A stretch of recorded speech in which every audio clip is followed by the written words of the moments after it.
It's been a hot minute since we looked at some terrible NBA trades. You guys seem to like the last video, so let's go ahead and take a look at some more of the worst NBA mock trades so far, because there's definitely going to be more. So, part 2 now.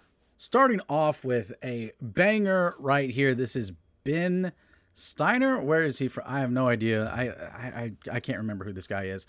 But a trade idea, Ja Morant for Jaylen Brown. This is not going to happen in any stretch of the imagination. The Boston Celtics finally get their PG and give Ja one of the best organization cultures in sports. Grizzlies get a potential superstar that fits in their grit and grind defensive style. Bro, this is not 2012, okay? Grit and grind was a different era. This is not the same era. And again, I hate that most of these continue to be Grizzlies related trades. I promise this isn't all of them. It's actually going to be pretty Boston centric today.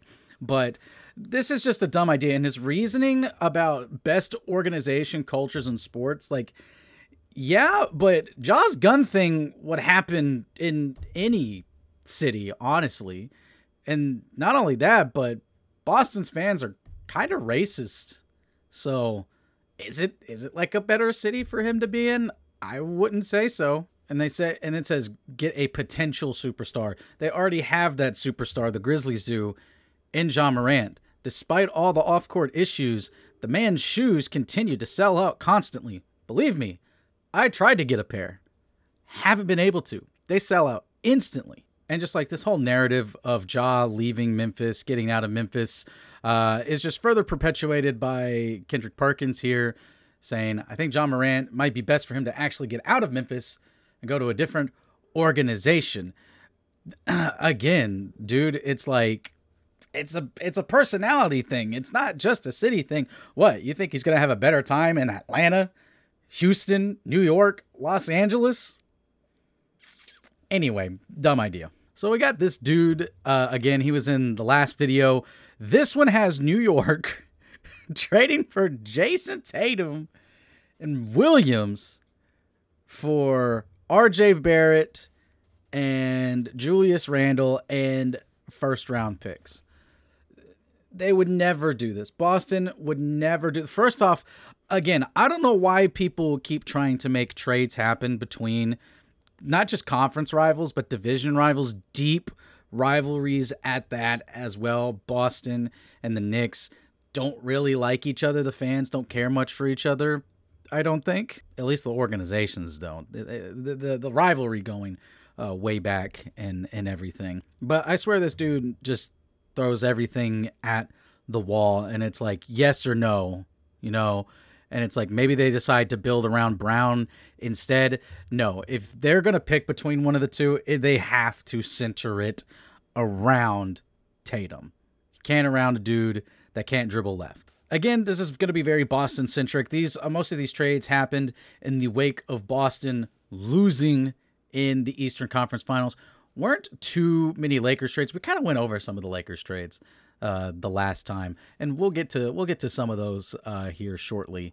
But this one is another Celtics Grizzlies trade, but this one has the Celtics receiving Desmond Bane and Tyus Jones, and the Grizzlies receiving Jaylen Brown. Now, this actually was there was a lot of talk around this amongst Grizz fans earlier in the season on whether if they wanted to try to upgrade to go for Jaylen Brown or did they want to stick with Desmond Bane. Right now, even with Ja's suspension, Tyus, I think, is on the trading block just from the fact that the Grizzlies can use him as a piece to upgrade at the wing position.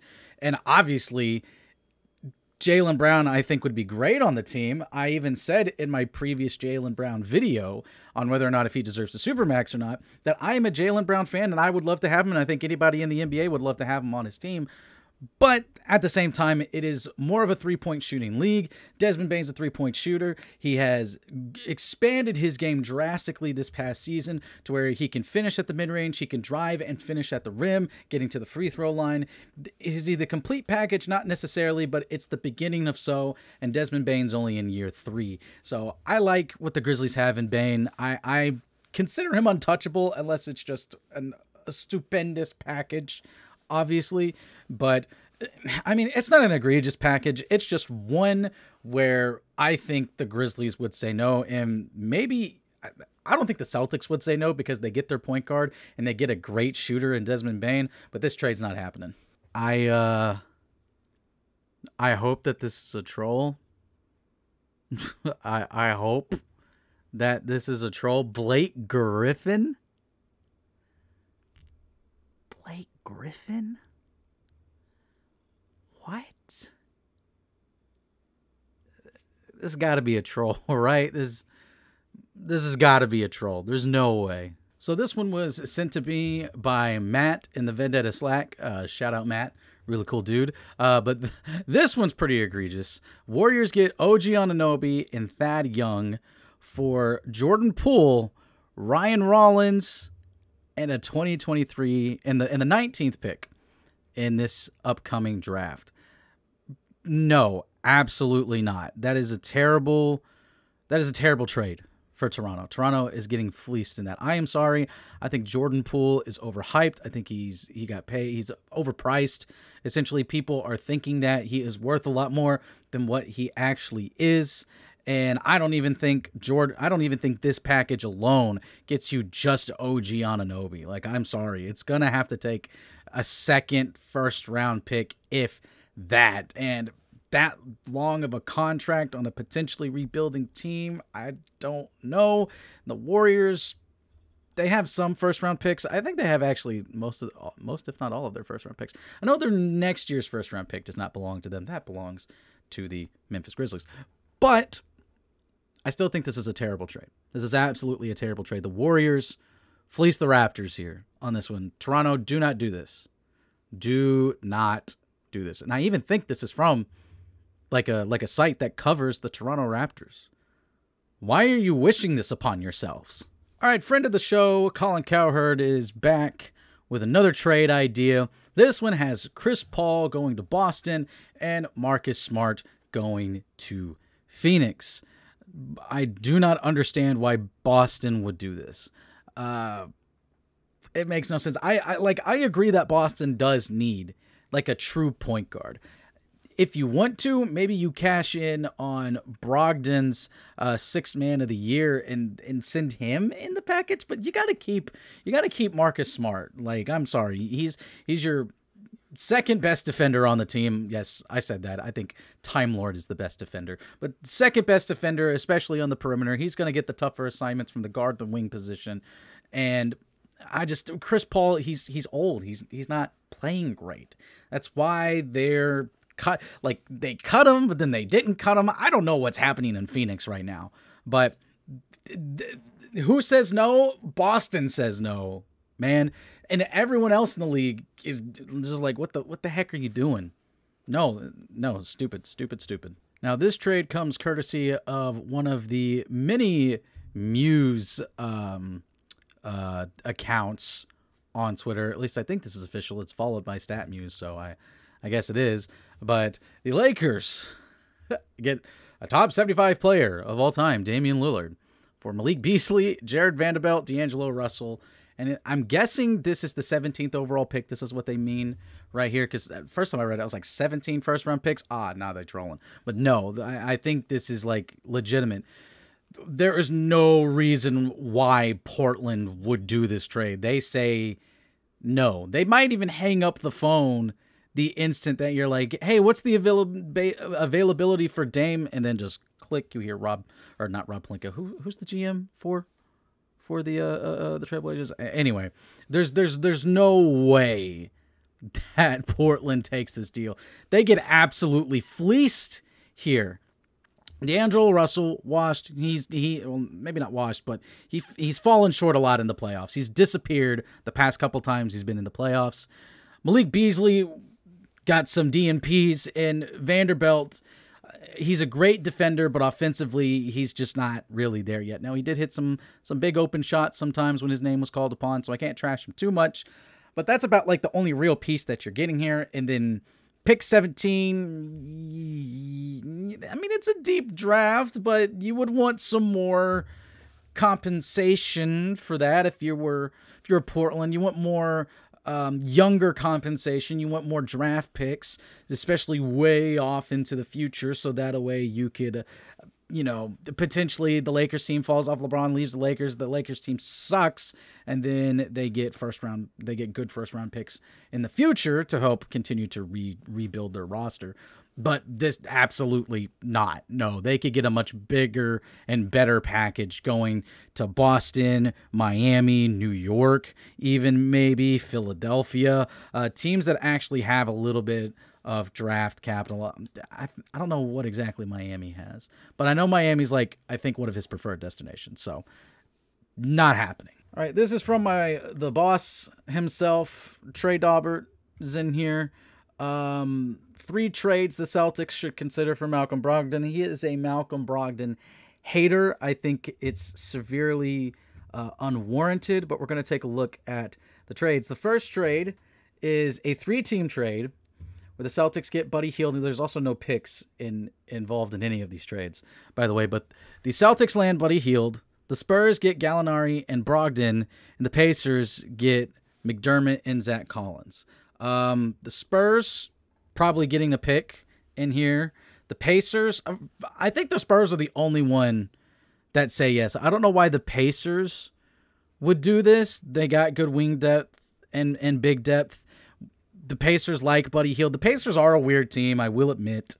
So it's not egregious, but then again, it doesn't address the issue of needing a true playmaking point guard out there like they did with Brogdon coming off the bench being 6th man of the year. Smart is an okay point guard. White is really good, but you can't just get away with one dude handling the ball. And we know there's no other playmakers on the Boston roster. So it's a middling trade. The Spurs, I think, would have to get a first-round pick from somebody in this, probably Boston, just because of Gallinari's injury. And then, of course, again, I like Brogdon, but he was hurt to close the playoffs. He played well throughout the regular season and at the beginning and through the playoffs and through the 76ers series, but he was injured for the Heat series. All right, trade number 2 is with the Mavericks. This has the Celtics landing Tim Hardaway Jr. and a first-round pick. I lied. There actually is a first-round pick in this, moving around. And then Malcolm Brogdon going to the Mavericks. I mean, I don't know. Mavericks have 2 prominent ball handlers in Luka and Kyrie, and usually one or the other is going to be out there at that time. Tim Hardaway Jr. is the only guy that they've had that has been a consistent 3-point shooter on their team. So I don't understand why not only they're giving him up, but they're giving a first-round pick also. They can't afford to give away any more first-round picks after the Kyrie trade. So I don't think this trade's happening. This one isn't terrible, but I just don't see the Lakers doing this. Again, with Chris Paul potentially being gone, I feel like that's a direction that they're just going to go in. Brogdon on the Lakers, yeah, that's a good idea, but here's the thing, though. Would Lakers and Celtics fans be okay with trading with each other? Again, it's a historical rivalry precedent thing, but and again, this is not the most egregious trade. In fact, I kind of like this trade a little bit. But would the 2 teams trade with each other? And would the Lakers, who are low on first-round picks, would they consider going after Brogdon while also giving up a cheap, really good defender in Jared Vanderbilt, who really helped turn around the season? And Malik Beasley also, again, he fell off towards the end, but I think you could justify bringing him in on a lower contract if you're the Lakers. So I don't know. But it is true the Lakers do need a point guard. The Lakers desperately need someone other than LeBron to be a facilitator out there. And D'Angelo is not that guy. So they're going to have to figure something else out. From Nets Wire, mock trade has Nets trading Mikal Bridges for Karl Anthony Towns. I don't know why Brooklyn would do this. Okay, here we go. So we got Brooklyn getting Cat, Jaden McDaniels, 2 second-round picks, Minnesota, Mikal Bridges, and Joe Harris. Now, I do agree Minnesota needs to try to get rid of Cat and just build a team around Anthony Edwards. But man, if 4 first-round picks or more was not enough to pry Mikal Bridges away from Brooklyn, what do we...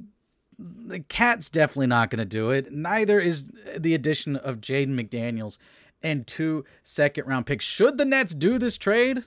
I don't even know if the Nets should do this trade. And again, that's the question that's being brought up here.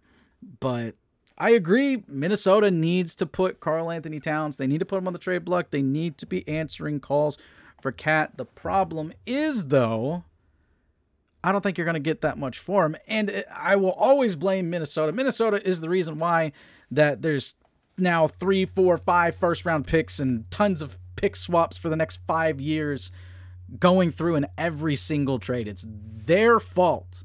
I can't blame Danny Ainge. Danny Ainge found the suckers that were willing to trade that much for Rudy Gobert. But that Rudy Gobert trade, man, absolutely just messed up, crashed the market, flooded the market. Now everyone's paying the price for it.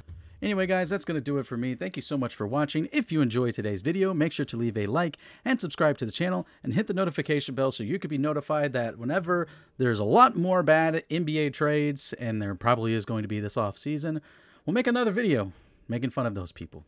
This is Jackson Law from Vendetta Sports Media, signing off, and I will see you guys next time.